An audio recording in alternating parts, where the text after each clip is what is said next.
varieties, relapsations and Bernheim's disease.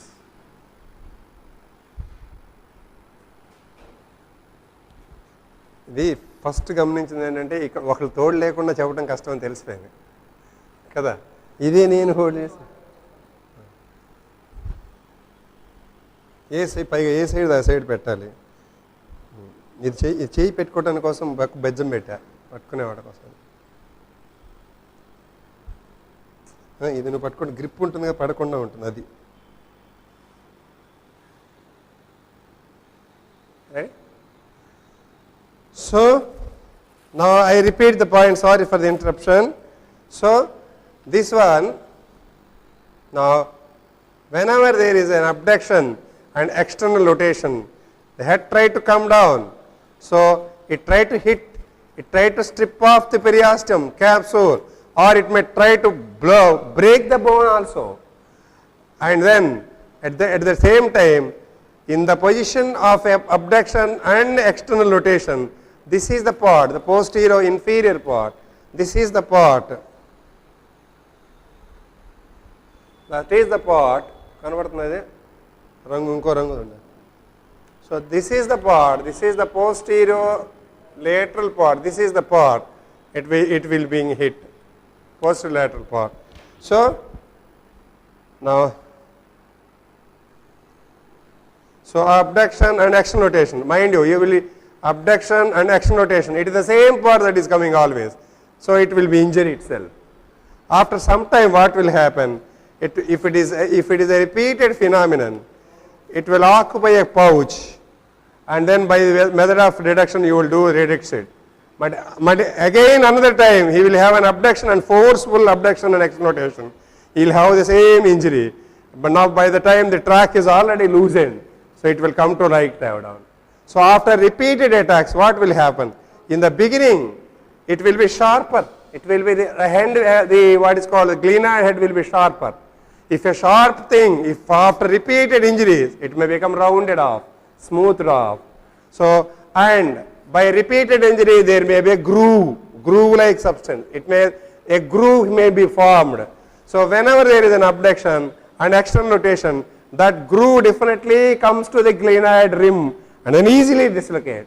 So for next dislocation onwards, it will be easily, first there will be violently it will dislocate, next it may dislocate after a few turns because of the rounding of the what is called head, and because of the defect in the what is this one, and because in the posterior lateral aspect the groove has come, it will glide down easily. That is how it will occur.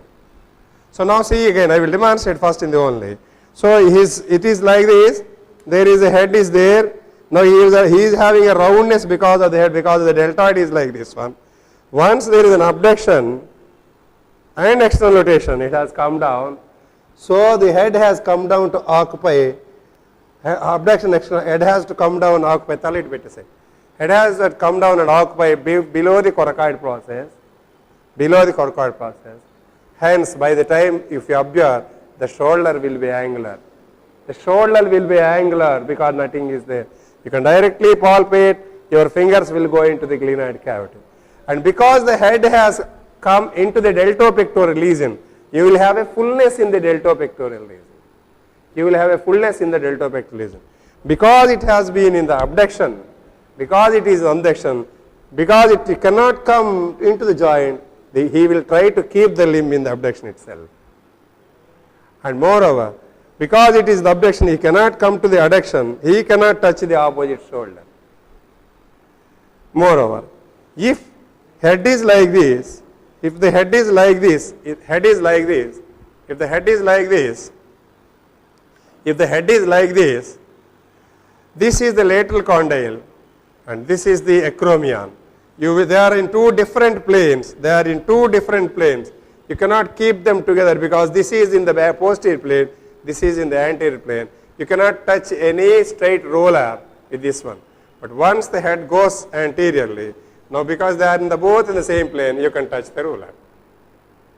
So, because of the abduction and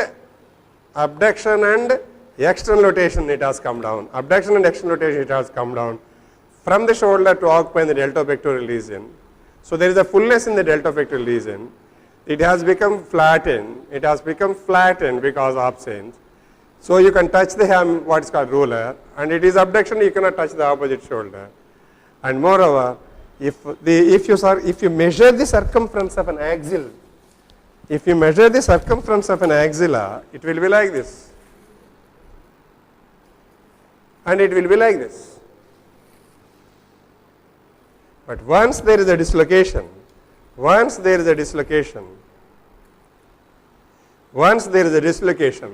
now it will come into the axillary measurement.